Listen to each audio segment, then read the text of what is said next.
La presentación de este panel y del perfil de nuestros panelistas la realizará directamente la doctora Luz Helena Lugo. Personalmente, quiero agradecerles a los profes, a los colegas que nos acompañan en este panel, porque podríamos decir que todo lo que ocurre en este seminario es un hito, porque es la primera vez que pasa en la Universidad de Antioquia, pero es un hito para nosotros, los fisios que estamos formados desde hace más de 10, 20 años, ya que podría ser difícil, cuando yo estaba estudiando, poder ver un panel como este, un panel donde pudiéramos estar en constante diálogo, en una conversación y en un trabajo articulado a los médicos, fisiatras y los fisioterapeutas. Y era más impensable aún hace unos 20 años tener a otros profesionales sentados en esa misma mesa. El día de hoy tenemos a la profesora Doris, que ya ahorita la doctora Lugo nos va a hacer esa introducción. A lo que voy es que ellos realmente tienen en sus conocimientos, desde lo histórico, desde las acciones de mejora de lo que viene para la fisioterapia en nuestro país, en nuestra ciudad. Ellos tienen muy claros los retos que tenemos para las regiones y tienen muy claros los retos que tienen en esa articulación, que tenemos en esa articulación. Los que están acá, muchos han manifestado interés en ser docentes del pregrado de fisioterapia de la Universidad de Antioquia, y es un momento muy importante en lo personal y en lo profesional, no solo como docentes, sino como fisioterapeutas. Somos fisioterapeutas y no estamos solos. Y ellos nos han reconocido y reconocen nuestros trabajos, y queremos entonces que hoy todos los que están presentes aprovechen de este espacio, pregunten, cuestionen y lo disfruten bastante. Bienvenidos, doctora Lugo, le doy la palabra. Muchas gracias, Carolina, muchas gracias por esta invitación, y de nuevo felicitaciones, pues, porque creo que es como el lanzamiento del programa de fisioterapia de la Universidad de Antioquia. Creo que hace más o menos 20 años que estamos intentando desde hace 20 años estamos intentando hacer el programa en la Universidad de Antioquia, más o menos, es que yo conozco intenciones. En esta oportunidad es para las regiones, lo cual a mí me alegra enormemente, porque es la posibilidad de desarrollar la rehabilitación y el acceso a la rehabilitación de muchas personas que están en muchas regiones que no tienen acceso a la rehabilitación. Por eso, pues, me encanta, y también les cuento que va adelante también, muy adelante, el programa de fisioterapia también para el área de Urabá. Bueno, aquí tengo el de terapia ocupacional, sí, también, pues ya va.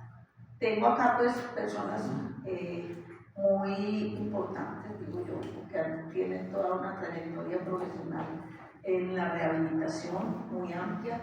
Empiezo por el doctor Carlos Quintero. Él es médico, rehabilitador infantil. Me dice que no diga que es el subdirector del comité, pero pues yo digo. También pertenece al grupo de rehabilitación en salud.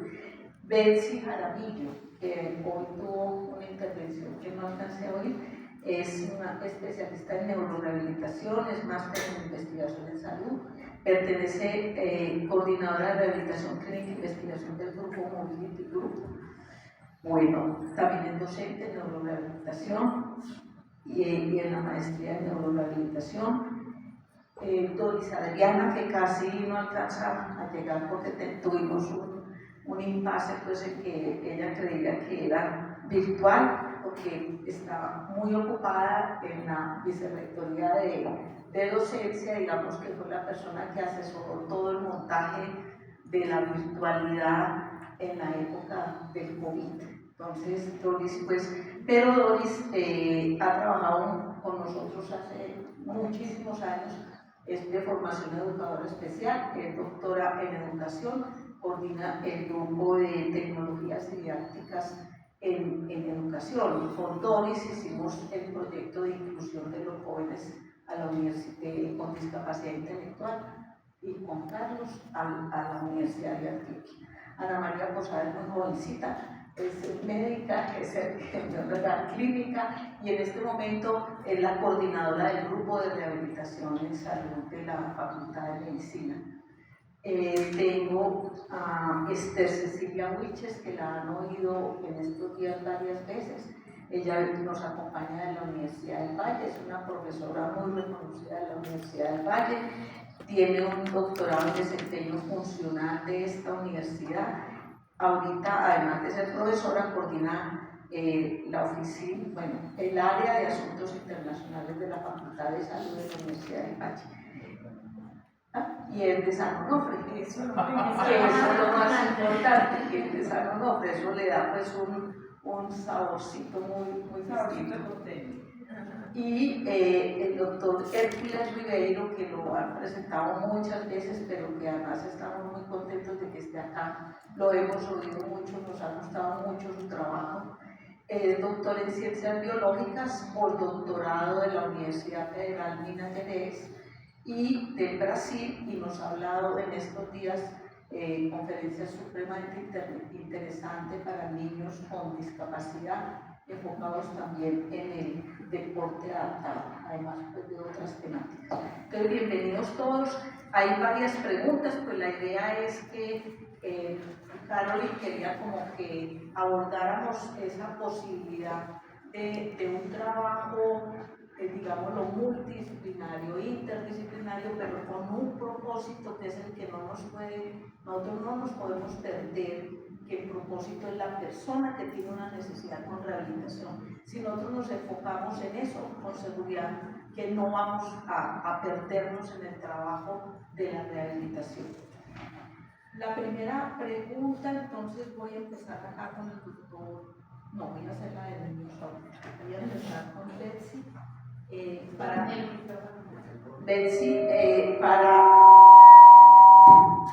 Sabemos que hay una fragmentación de la atención en rehabilitación de las personas con necesidades complejas en nuestro país, todos los días la vivimos. ¿Cuáles consideras tú que son las causas desde el punto de vista de los profesionales y del sistema de salud? Quería como decirles a los panelistas que tratemos de hacer estas intervenciones más o menos de 3 minutos, máximo 4, pero para que nos quede algo de tiempo para poder participar un poco más con las personas que están acá.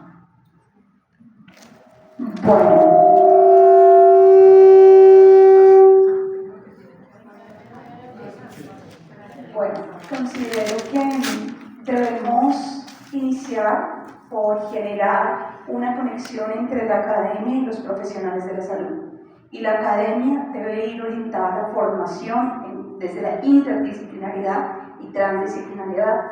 Somos áreas de la salud trabajando en pro de un proceso de rehabilitación de diversas profesiones, médicos, fisiatras, neurólogos, ortopedistas, terapeutas ocupacionales, fonoaudiólogos, neuropsicólogos, pero en ocasiones desconocemos lo que hace el otro.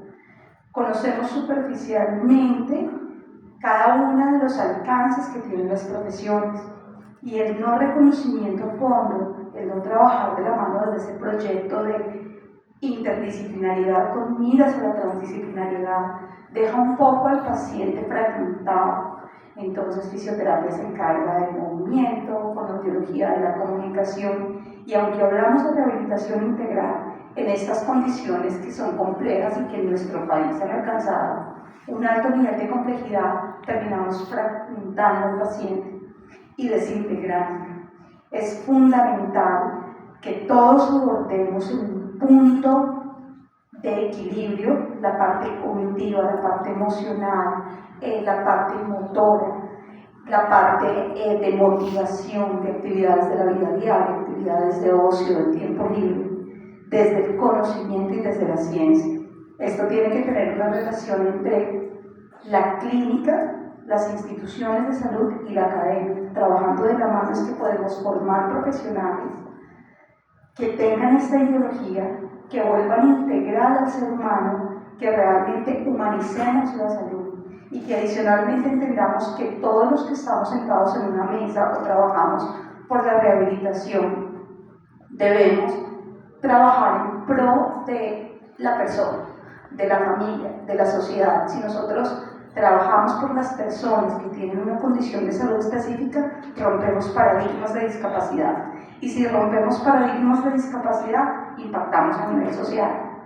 Y hacemos entender a las personas en salud pública que la rehabilitación es un derecho y que la rehabilitación debe estar mediada por todos los actores con igualdad de condiciones, con equiparación, pero desde la evidencia científica y desde el conocimiento. Muchas gracias, Betsy. Usted quisiera, había una pregunta precisamente de lo que estaba hablando Betsy, que es relacionada con la formación de los profesionales. Si realmente nosotros, todas las facultades que hacemos parte de estos procesos, tenemos conciencia en la formación de esos procesos interdisciplinarios en nuestras universidades. Sí, yo creo que ese es el gran desafío. El gran desafío es justamente formar profesionales con visión interdisciplinaria. Y desafortunadamente a veces en el discurso suena muy bonito, pero en la realidad cada profesión forma en su nicho. Yo vengo de una universidad en donde la Facultad de Salud la conforman varios programas, ¿cierto? Medicina, enfermería, fisioterapia, fonoaudiología, terapia ocupacional, odontología, bacteriología, y ese ambiente comunitario de todas las profesiones de salud nos permite crecer en un ambiente interdisciplinario. Y no es lo mismo cuando el estudiante de medicina sabe desde el primer semestre cuál es el objeto de estudio de fisioterapia, qué es lo que hace fisioterapia, cómo se interactúa con fisioterapia, cómo se relaciona con las otras profesiones y crece en ese ambiente de interdisciplinaridad a intentar generar interdisciplinaridad cuando ya sea profesional.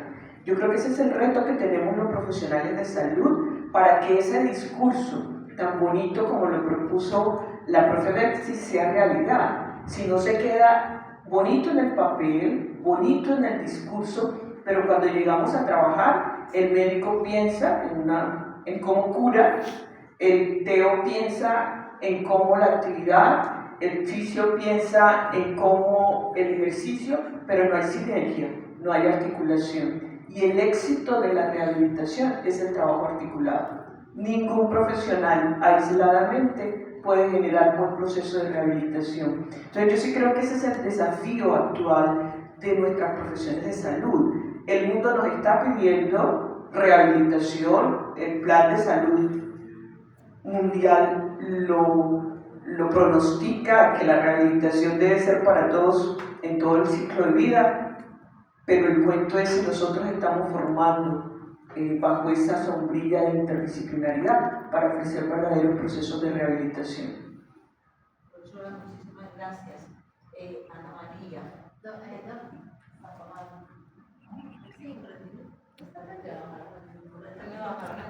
De alguna manera por ahí.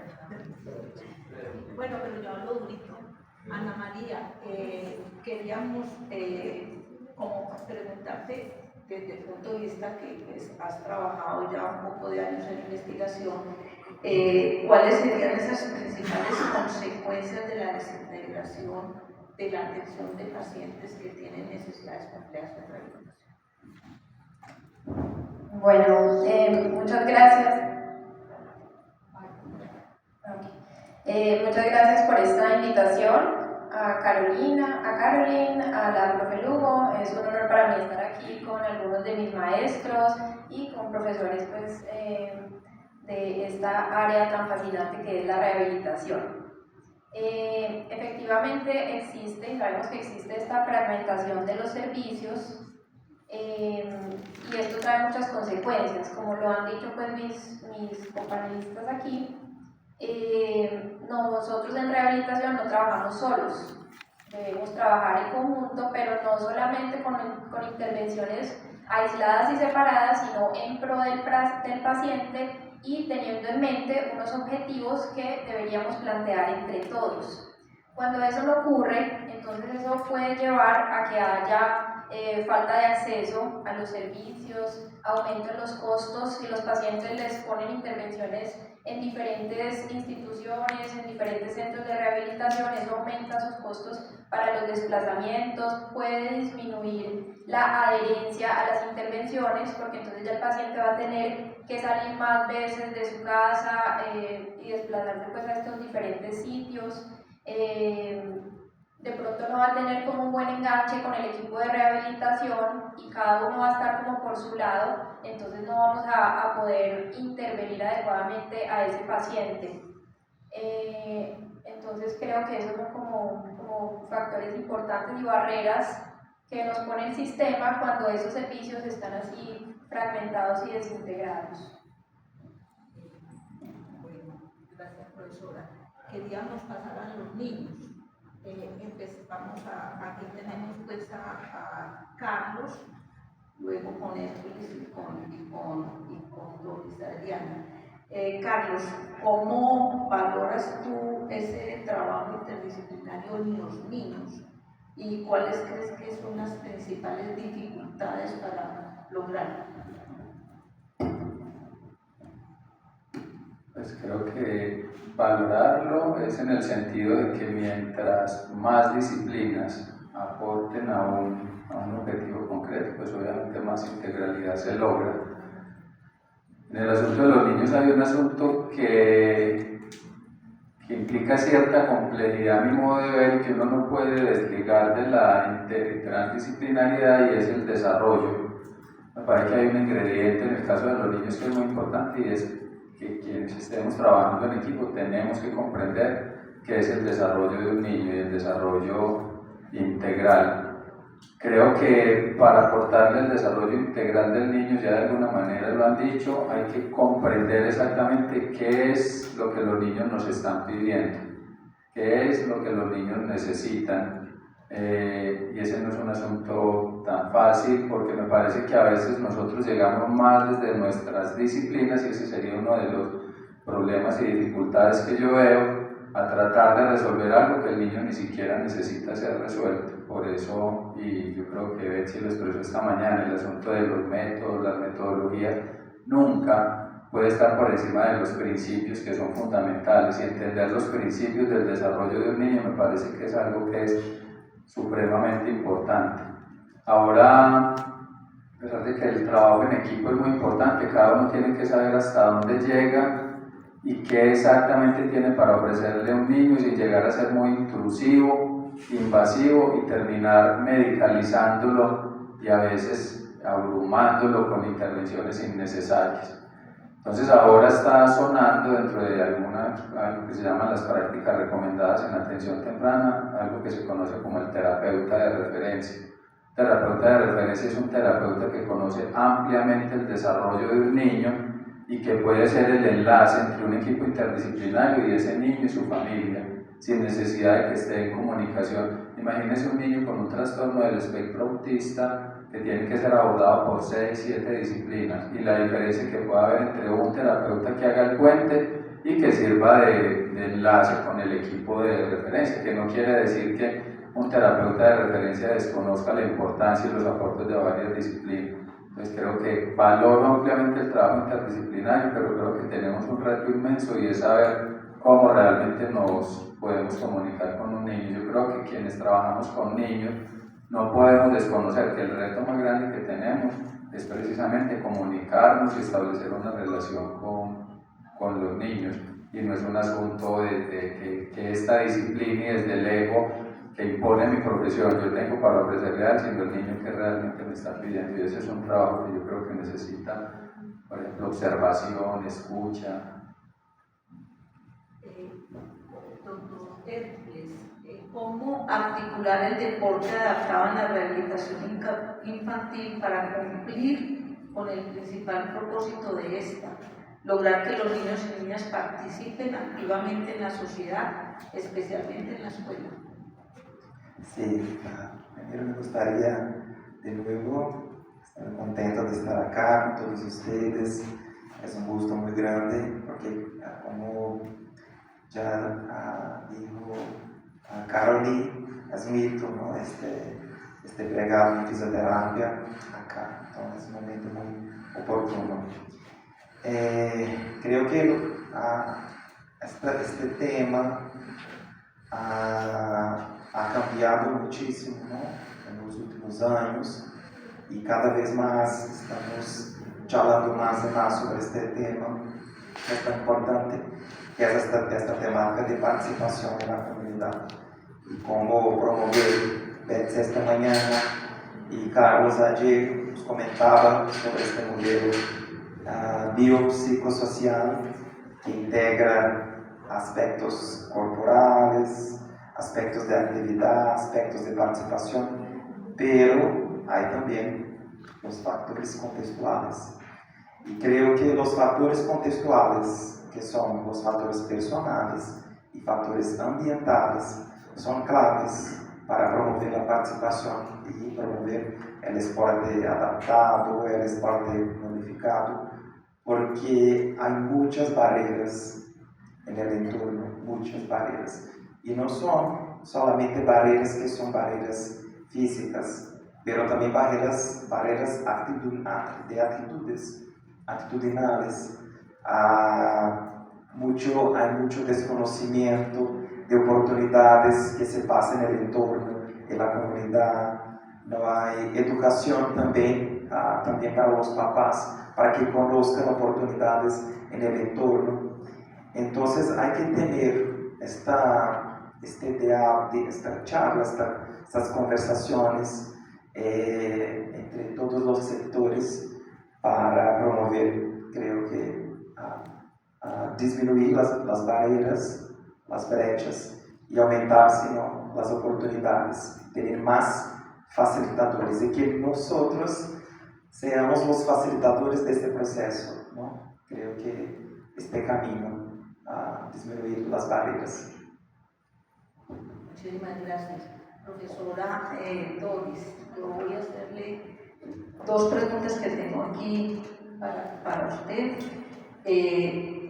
Uno es si nos podría compartir un caso exitoso de inclusión educativa y también de cómo ve usted en este momento, pues en nuestro departamento, que conoce mucho el tema de la inclusión educativa de los niños con discapacidad.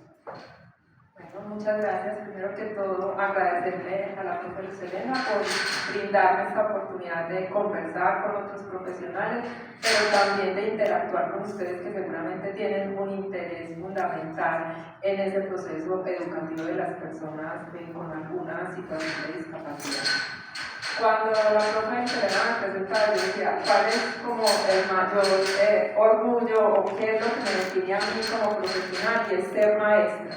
Y yo quiero articular esa pregunta que me hace la profe Luz Helena, porque ser maestro significa un reto muy grande, ¿cierto? A la escuela generalmente le hemos definido un montón de funciones y creemos que la escuela nos tiene que solucionar todos los problemas, ¿cierto? Pero tampoco tenemos claro, o sea, muchas veces a qué van los niños a la escuela, ¿cierto? O sea, ¿cuál es el objetivo fundamental? No es solamente adquirir un conocimiento de lectura, escritura, la parte oral, sino lo que todos ellos han mencionado y es a tener la posibilidad de un desarrollo humano, ¿cierto? Y ese desarrollo humano implica esas capacidades que tenemos cada uno de nosotros y esos gustos que queremos.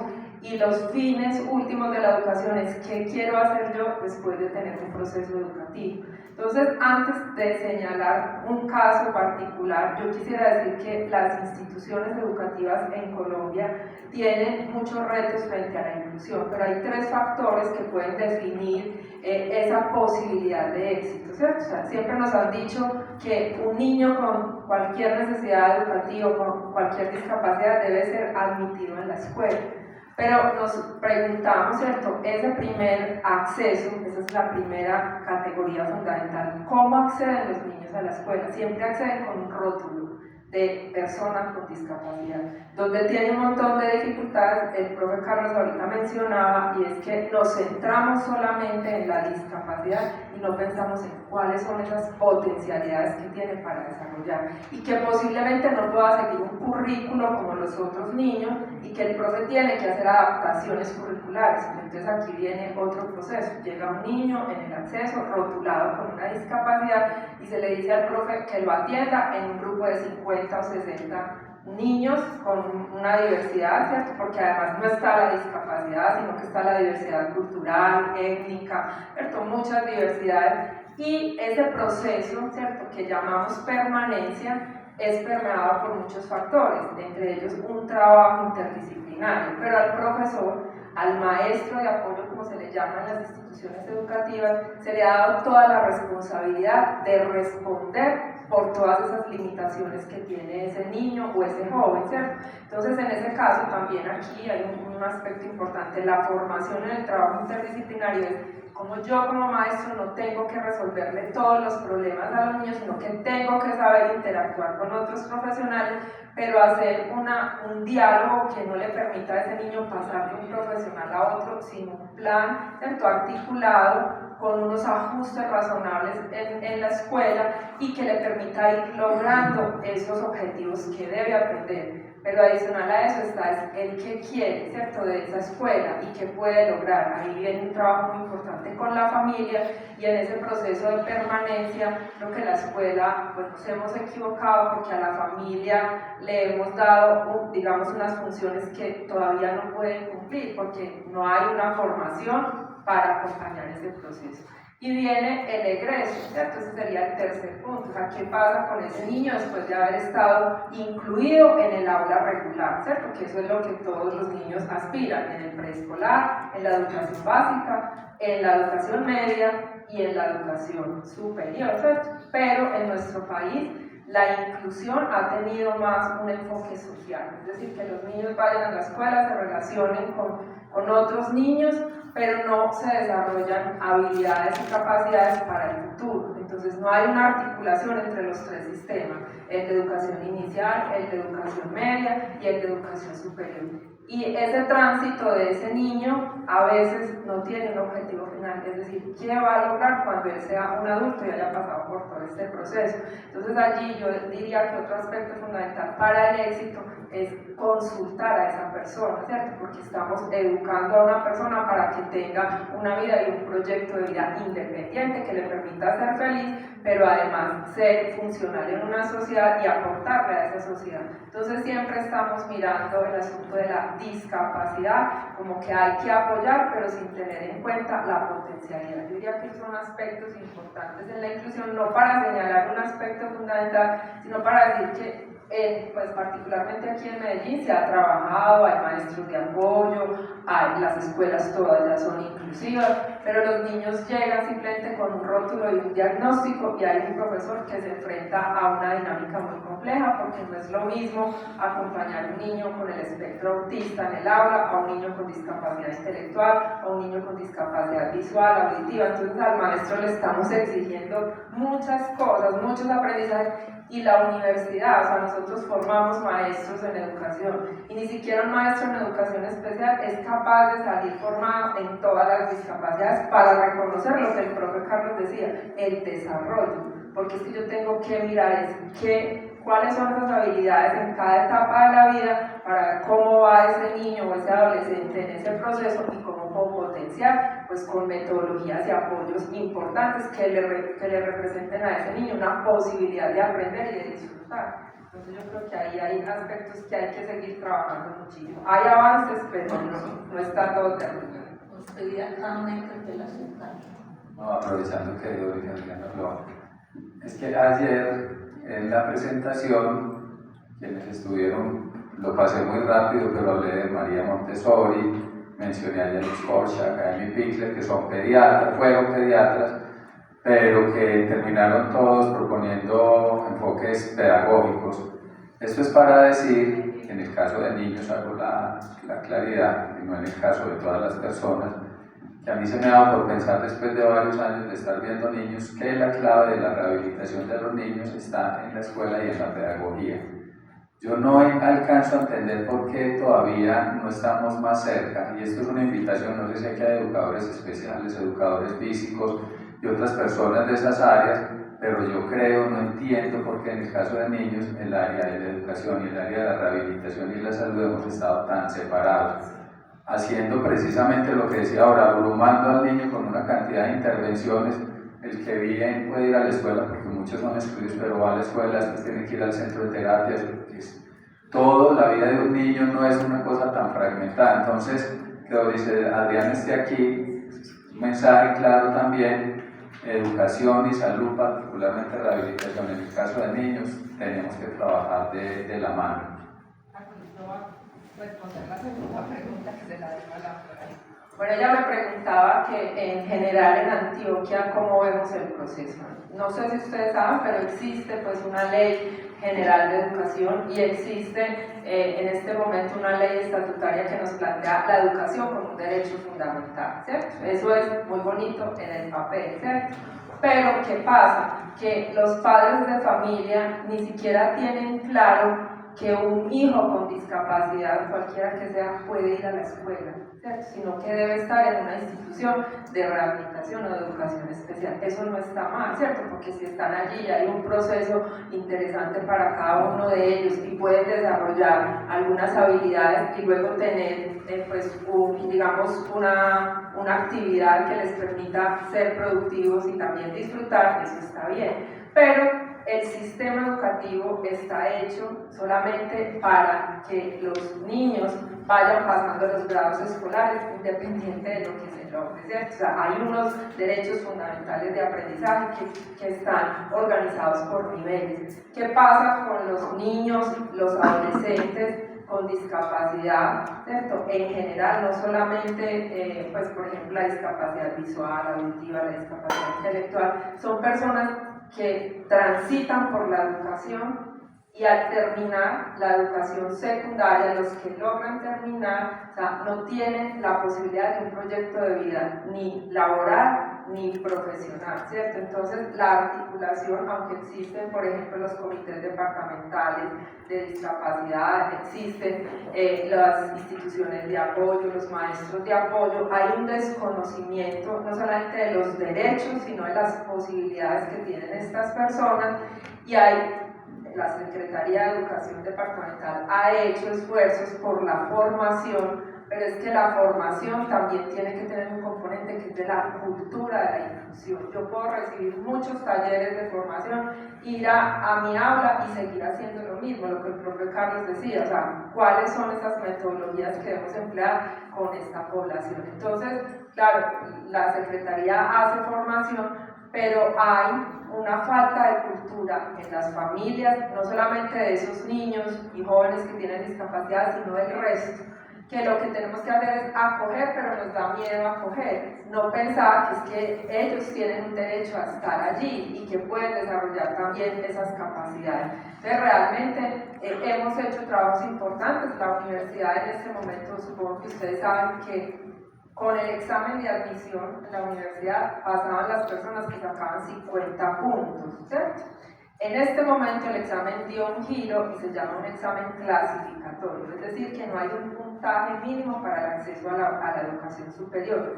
Eso implica que la universidad, que es una universidad que se declara como inclusiva, tiene que desarrollar unas metodologías para prepararse y recibir personas con cualquier tipo de discapacidad. Entonces, en este momento, después de la pandemia, hemos recibido jóvenes con el espectro autista, jóvenes con discapacidad visual, auditiva y un hito muy grande en la universidad, discapacidad intelectual. En este momento tenemos, por ejemplo, 4 chicos en el programa de archivística, tenemos un chico con discapacidad intelectual, un chico en música, otra chica que está estudiando algo de culinaria, pues de arte culinario. ¿Qué pasa? que la educación superior mucho menos está preparada, ¿cierto?, para asumir este reto de la inclusión, porque lo que queremos es que estos jóvenes, listos, llegaron acá a la universidad y van a poder tener un espacio formativo, pero ¿qué va a pasar con ellos y cuál va a ser ese perfil de formación que le vamos a ofrecer a ese chico? Ya estamos teniendo dificultades porque nuestros profes pues hay que, digamos, formarlos para que hagan ajustes. A nuestros jóvenes estudiantes también estar con un chico con alguna discapacidad, por ejemplo, tener una persona que hace interpretación de lengua, de señas en el aula es una distracción, ¿cierto? Porque están los otros y está recibiendo esa persona un apoyo fundamental, pero yo creo que hemos avanzado, pero este hito que logramos en la universidad necesita mucha formación para que se pueda mantener, porque posiblemente estos chicos no logren algunos terminar toda su formación, pero que al menos puedan salir con una certificación que los habilite para hacer alguna actividad que pues, les permita a ellos disfrutar la vida en todas las condiciones que nosotros los seres humanos llamados normales hacemos. Gracias, Doris. Creo que había alguien que quería hacer una pregunta particular. ¿Sí?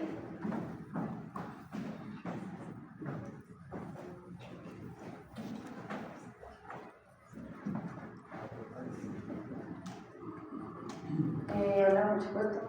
Mi nombre es Judy. Mi pregunta era justamente enfocada en lo que estabas diciendo de el hecho de que sí se está enfocando mucho la conversación en todo lo que son los niños con las diferentes discapacidades, diferentes condiciones de salud, de lo tipo, pero realmente cómo se puede integrar esto en el momento en que esos niños ya crecen y entran a la educación superior, en el momento en que ellos ya entran en estos espacios, y cómo realmente se hace para que estas personas sí se sientan parte y no se sientan como, por decirlo de alguna forma, excluidas dentro de todo el proceso.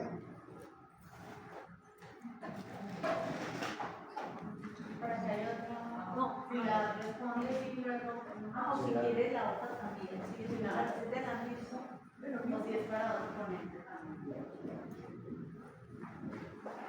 Hola, muy buenos días, ¿cómo están? Espero que se encuentren muy bien, mucho gusto. Mi nombre es Juan David, soy licenciado en Educación Física, Recreación y Deporte, formador de la Estrategia Sin Límite con personas con discapacidad de Inter Medellín. Mi pregunta es, bueno, para hacer un contexto previo, antes de realizar la pregunta, es que mientras que el sistema educativo y mientras que gubernamentalmente y desde la Secretaría de Medellín y de Educación se siga estableciendo una malla curricular y una educación para el trabajo en lo técnico, la organización en las mallas curriculares y en la escuela va a seguir siendo la misma. No hay una integración en las áreas que debe de ser en las instituciones. Entonces, por eso se da una carga muy intensiva para los docentes, en este caso, en mi caso, de educación física. Entonces, ¿cómo organizarnos desde un trabajo transdisciplinar para que gubernamentalmente se haga una reestructuración organizacional y que las cargas no sean tan pesadas para todos los docentes? Muchas gracias.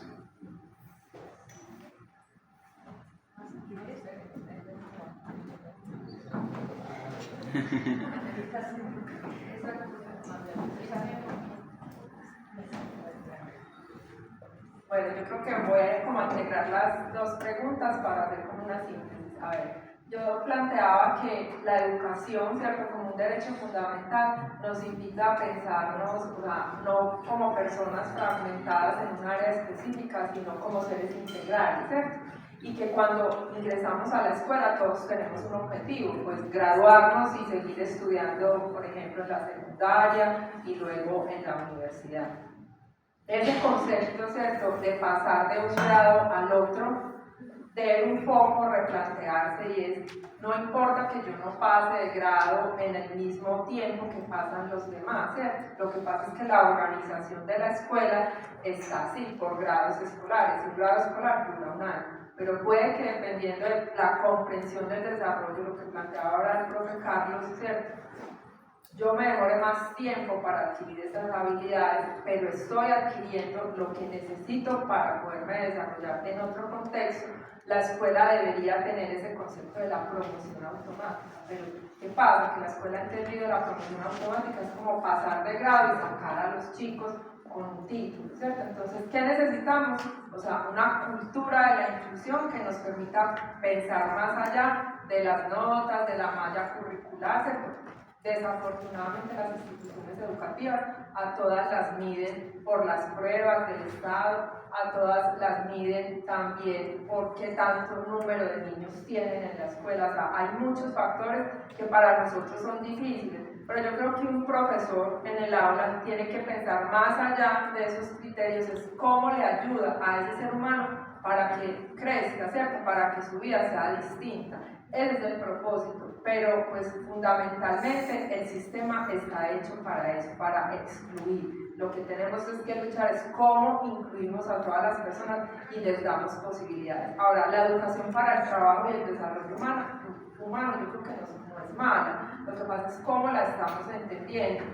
También es cierto, y no sé si ustedes han leído los estudios, que en general en todo el mundo los jóvenes de ahora no quieren hacer carreras de 5 o 6 años, no quieren estudiar en la universidad para estar tanto tiempo. Sí quieren ir a la universidad, pero para que les enseñen otras cosas un poco más cortas. Entonces también el sistema tiene que dar un cambio. O sea, todos tenemos que trabajar, ¿cierto? Esa es la idea, y todos formamos una familia y tenemos pues cada uno tiene unos ideales distintos. Entonces yo creo que tampoco es permanecer en ese sistema, ¿cierto? Sino que ir haciendo transiciones que le permitan a todas las personas, no solo a las personas con discapacidad, acceder a esa posibilidad de formación. Hay una pregunta, precisamente a la profe Wilches, que ha tenido o que reconoce y conoce el recorrido histórico de la fisioterapia. Curricularmente, ¿qué tan preparados estamos los fisioterapeutas para estos desafíos de los que están hablando con la profe de hoy?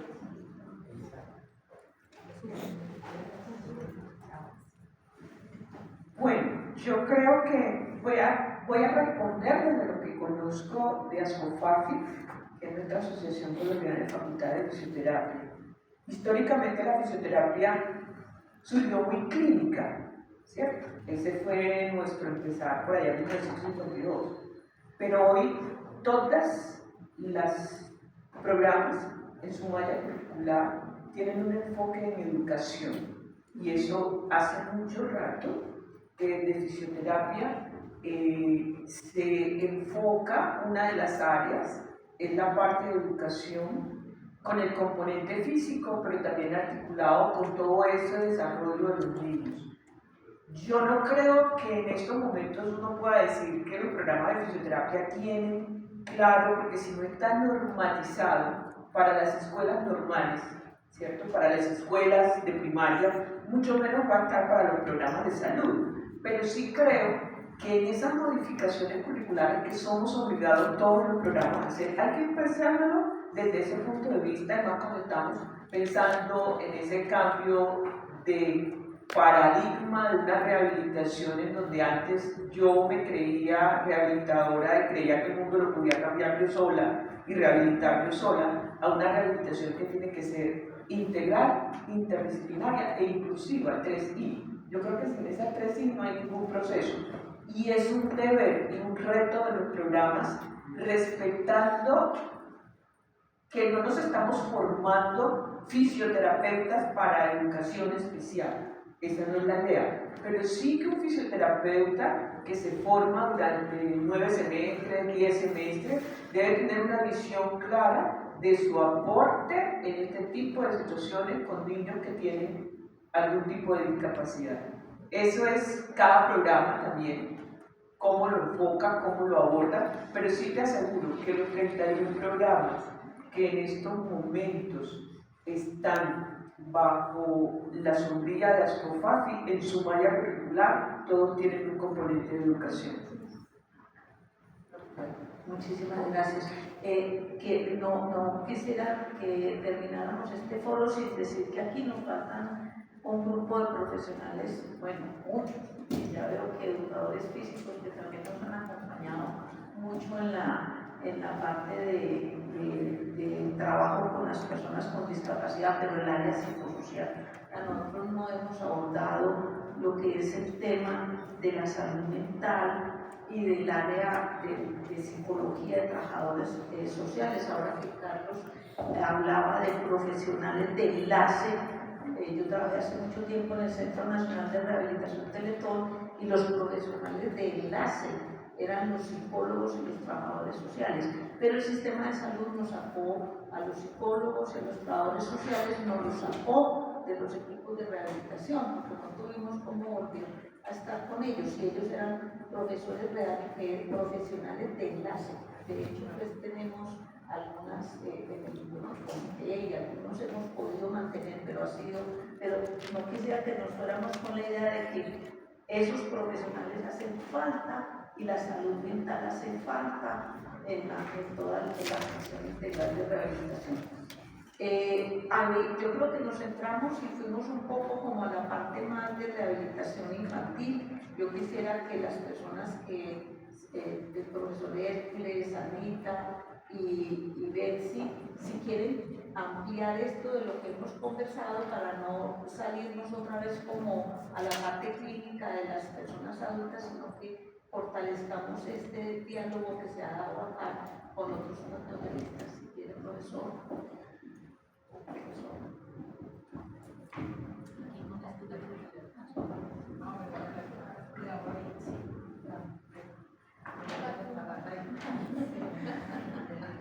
Bueno, yo creo que es fundamental comenzar a ser inclusivos realmente en cómo comenzamos a hacer la clasificación en las diversas condiciones de salud.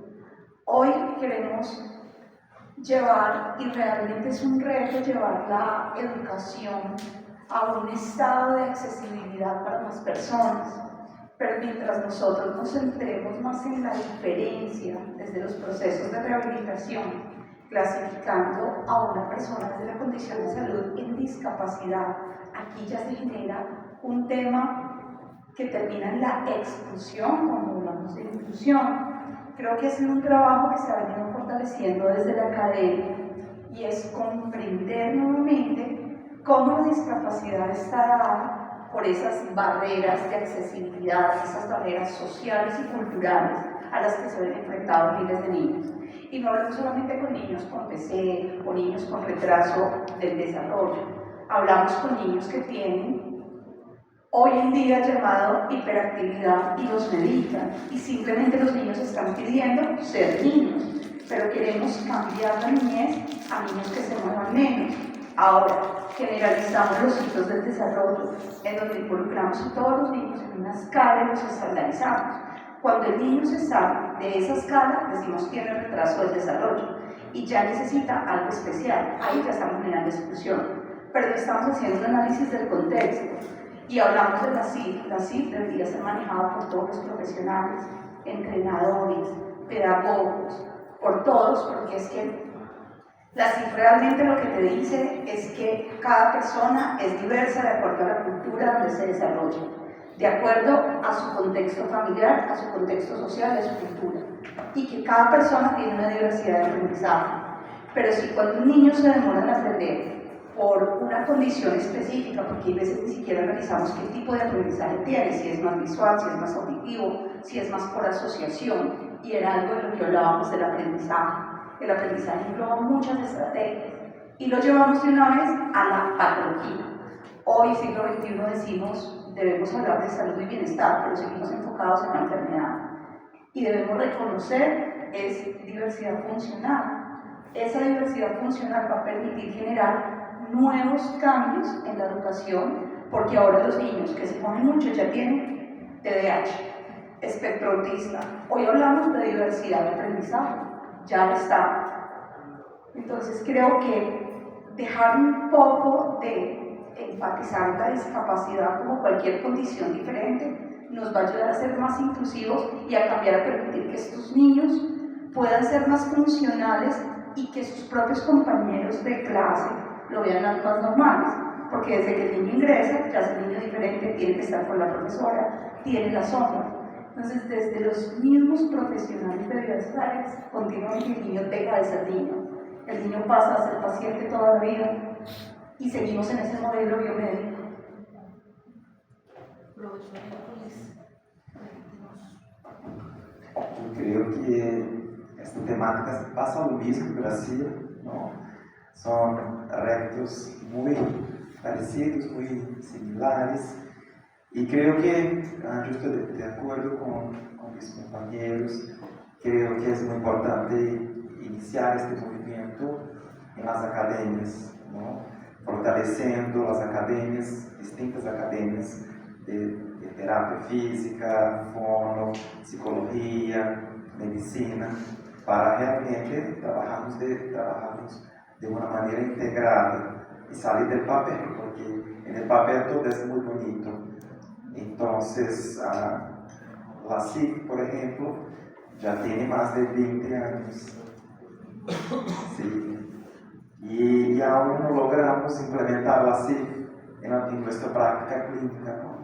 Entonces, ¿cómo seguir adelante y hacer cambios? Entonces, creo que traer también a todas las personas con discapacidad para discusiones como esta es muy fuerte y importante, porque ellos tienen que ocupar estos espacios de discusiones, tienen que estar con nosotros para pensar estrategias, pensar en ideas, porque muchas veces charlamos de cosas y ellos no quieren estos cambios.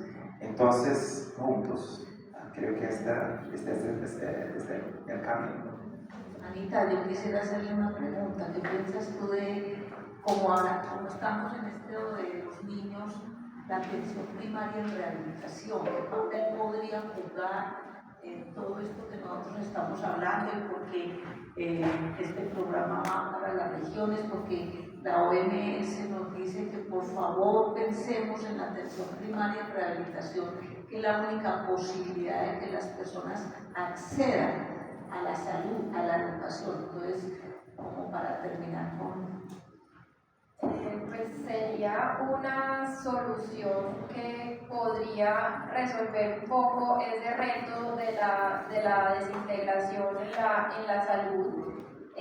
Poder tener médicos y profesionales en la atención primaria que tienen ese primer contacto mucho más rápido con los pacientes y con las personas con necesidades de rehabilitación, y que les puedan resolver directamente ellos esas necesidades y lograr hacer las intervenciones directamente sin tener que pasar por todo ese ciclo de que vaya primero de un especialista, el especialista entonces ya ordena, entonces la autorización, sino que de una manera mucho más directa sería ideal, y a eso ese es el llamado de la resolución que está haciendo pues, que propuso la OMS para las personas con rehabilitación, de fortalecer esos servicios de atención primaria, y que para eso es indispensable el papel de la universidad y de la academia, para que desde ahí entonces los profesionales, sobre todo pues profesionales en el área de la salud,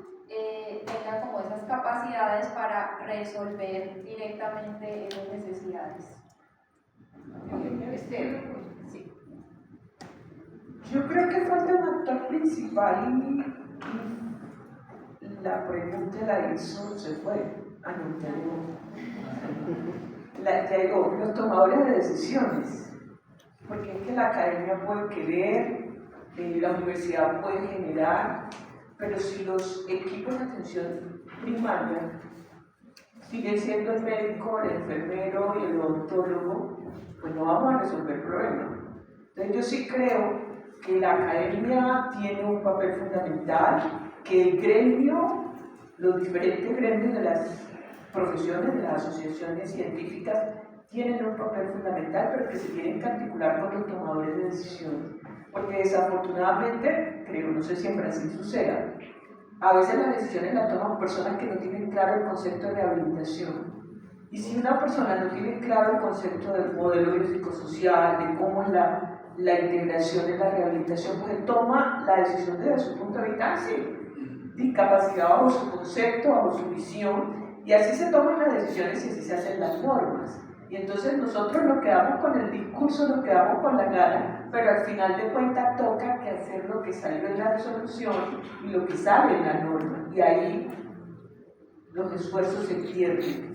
Entonces yo sí creo que es necesario fuerza política, creo que es necesario que aquí esté un actor de ese que toma las decisiones, pero también es necesario que la academia y los gremios vayan a lo político, porque a veces creemos que nuestra función solo está en la universidad y tenemos que participar en esos grupos que toman las decisiones para poder llevar todo esto que estamos diciendo, desde la voz del paciente, la voz de la academia, la voz de los gremios, para que articuladamente de verdad se puedan tomar decisiones que beneficien a uno y a todos. Si no, queda bonito en estos espacios en donde todos soñamos con un verdadero proceso de rehabilitación, pero que después se ven coartados porque la norma dice otra cosa. Por ahí hay una pregunta. Sí. Estamos pues, ya con el tiempo. Vamos a oír algunas preguntas que tengan más. Buenas tardes. Yo tengo dos preguntas, una como para el panel en general, y el contexto de mi pregunta inicial es justo que en esa atención en salud, bueno, es una pregunta enfocada en todo el tema infantil de la rehabilitación. Cuando nosotros revisamos cómo funciona la detección precoz de los trastornos del neurodesarrollo, en Colombia el abordaje inicial lo hace una enfermera, que muchas veces es un auxiliar de enfermería, ¿cierto? Acceder a una persona especialista en desarrollo en Colombia es muy difícil. Solo hay unos 150 neurólogos infantiles y están centralizados, o sea, se ubican en su mayoría en las ciudades más importantes por todo el tema de alta complejidad. Eso implica que el diagnóstico de los trastornos del neurodesarrollo inclusive no se dé. O sea, la realidad es que aun cuando uno tiene la cartilla y la cartilla sí menciona grupos etarios en específico, dice que un niño que no hace cierta cosa en un periodo de tiempo ya no genera una alarma, que realmente ese es el objetivo de la atención primaria, generar una alarma para que un equipo lo intervenga. Muchas veces eso no pasa y el paciente termina llegando a los servicios de alta complejidad, incluido el equipo de rehabilitación, inclusive muy tarde, ya perdiendo la brecha donde hay mayor pues, neuroplasticidad. Mi pregunta va justamente centrada a cómo se fomenta justo en los lugares que son de acceso mucho más limitado esa colaboración entre la biomedicina y la ciencia social sin generar un sesgo al momento de decir que si un paciente no, o sea, si yo no clasifico un paciente, estoy generando una exclusión, porque realmente esa clasificación es lo que permite que ese paciente termine accediendo a un alto nivel y de atención, y fomentar justo desde lo social y desde la biomedicina esa perspectiva transdisciplinar. Esa es como mi primera pregunta. Y mi segunda pregunta va muy centrada a lo que pasa en la costa colombiana, que es que, bueno, yo lo hablaba con el doctor Carlos, que para mí, como costeña, cuando la escuché, representa un desafío. O sea, la realidad es que inclusive los pacientes que yo he visto aquí en Medellín son completamente diferentes a los pacientes que se ven allá. ¿Por qué? Porque no hay cultura, o sea, no hay cultura de rehabilitación. Entonces, justo en esa cultura de rehabilitación, no en las ciudades más importantes del país, sino cómo se fomenta esa cultura de rehabilitación transdisciplinar, no solo desde lo académico y lo político, sino desde lo individual en Colombia, en la Colombia que es difícil acceder, cuando realmente en programas de políticas públicas tenemos un objetivo muy teórico, pero difícil de aplicar, pero que en teoría se aplica. O sea, en teoría los resultados están. ¿Cómo interpretan ustedes ese desafío, sobre todo en las zonas que de pronto la academia no es tan fuerte y que por consiguiente limita mucho el acceso del paciente a un alto sistema de rehabilitación? Ahí yo quisiera decir algo, y también si las otras personas quieren decirlo. Digamos que nos generó mucha expectativa el posible cambio del sistema de salud, pero pues ya todos sabemos cómo estamos de enredados, pero por una cuestión fundamental, por lo menos a mí en lo personal, desarrollar para la Colombia, toda la Colombia olvidada, porque son muchas áreas, un sistema de atención primaria, y ustedes saben que en ese sistema de atención primaria estaban involucrados médicos, enfermeras, odontólogos, terapeutas físicos y ocupacionales en todos los 1.110 sitios de atención primaria que están planteados desde la propuesta de la reforma. Entonces, ¿qué era eso? O sea, ¿qué es eso? Y no sé si lo vamos a poder hacer, por lo menos esa partecita o con otro gobierno, pero eso es esencial en Colombia y es esencial para la rehabilitación, porque el olvido es todo, pero si hay profesionales de la rehabilitación en todos esos sitios, pues ya hay una reglamentación de que fisioterapia tiene que hacer año rural y terapia ocupacional tiene que hacer año rural, y todo eso va enfocado a fortalecer todo ese sistema de atención primaria. Entonces, qué bueno que todas las personas pensáramos cómo empezar desde la base y ir a la alta complejidad. ¿Qué pasa? Hay que formar muy bien a nuestros profesionales, hay que formarlos en capacidad de resolución y hay que formarlos de manera que identifiquen las condiciones cuando haya que remitirlo, no al contrario, no que vayan todos a la alta especialidad y hacer muchas veces cosas que no hay que hacer. Medios diagnósticos, lo hago por ejemplo en el dolor lumbar, donde sabemos que el 80% de las personas se recuperan de una lumbalgia aguda sin radiografías, sin resonancias, sin tomografías, sin opioides, sin cirugías, sin bloqueos epidurales. Entonces, ¿por dónde tenemos que empezar? Por la atención primaria, con capacidad resolutiva del terapeuta físico, del fisioterapeuta, de la terapeuta ocupacional, del médico, de la enfermera. Y de ahí ser capaz de ir elevando a los niveles de mayor complejidad a las personas que lo necesiten y que entonces tengan oportunidad de atención y que tengan todas las condiciones que necesitan para superar esas necesidades de rehabilitación. Entonces, si eso, y en lo político estoy completamente de acuerdo con Esther, hemos hecho muchos esfuerzos desde la sociedad de rehabilitación, por lo menos en los últimos 3 años, intentando por todos los medios posibles. Lo del lineamiento de rehabilitación finalmente sale con un enfoque diferente. Ahora, documentos los que quieran, pero acciones realmente que impacten. Por ejemplo, en este sistema, en el pasado, en el que fuera, hubiéramos podido decir, para habilitar un servicio de rehabilitación, una institución de alta complejidad, es necesario que haya un equipo interdisciplinario desde el área de la salud física, mental, desde todas las áreas, que un servicio de niños, que necesitamos tener una relación directa con los educadores. Entonces, son unas normas que las podría haber hecho este sistema y el sistema de salud hace rato, pero que fueran obligatorias desde la habilitación y la acreditación de los servicios, pero no lo hemos podido. Entonces, lo político estoy completamente de acuerdo, no sé cómo es que es, pero tiene que haber una forma. No, la doctora Jenny es pediatra, entonces me agrada mucho que también desde la pediatría haya un llamado. La pregunta Jenny creo que ya lleva implícito una reflexión que a mi modo de ver no tiene respuesta. Entonces yo pues sería muy pretencioso si digo que lo dar una respuesta, porque creo que la respuesta implica pues una serie de acciones políticas que seguramente escapan al alcance de lo que nosotros, pero ya hay una reflexión muy importante.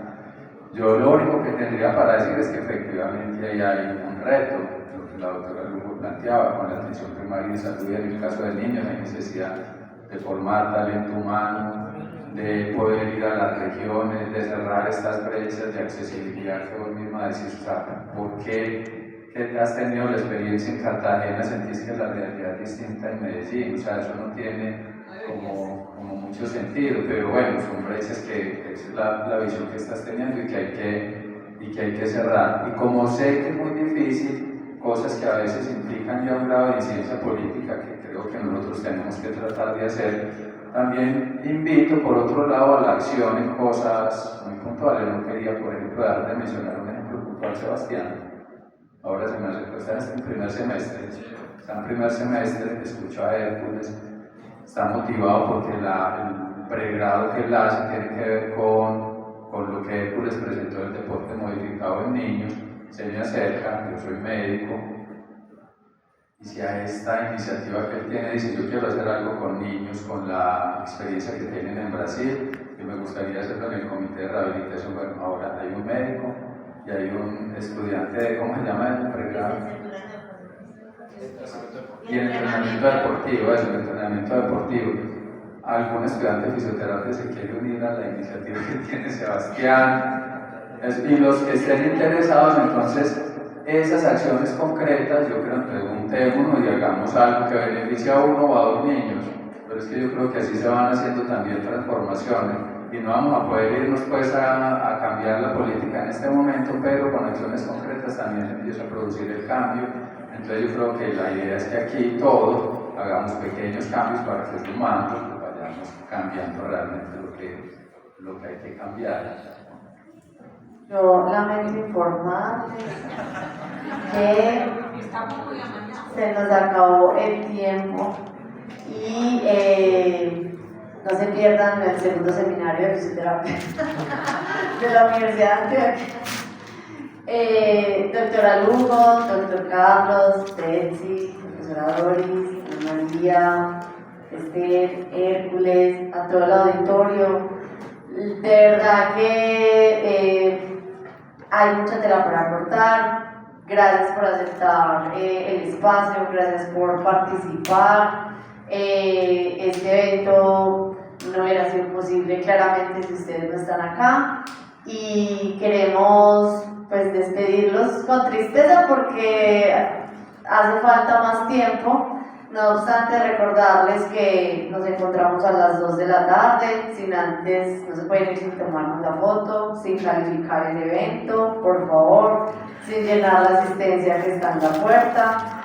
Y recordarles que tenemos otra invitada, precisamente hablando de las disciplinas, del trabajo en equipo.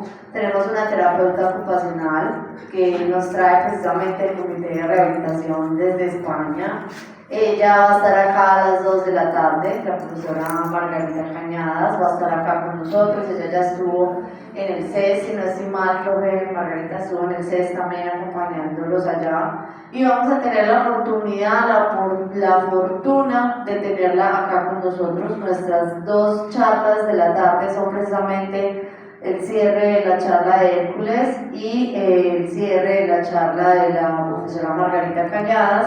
Y posterior a ello tendremos los talleres. Recuerden que vamos a estar en los talleres el resto de la tarde, para que no se lo pierdan. Y por favor, un fuerte aplauso para nuestro panel. Si vinieron ayer, saben muy bien cómo es la dinámica de la foto.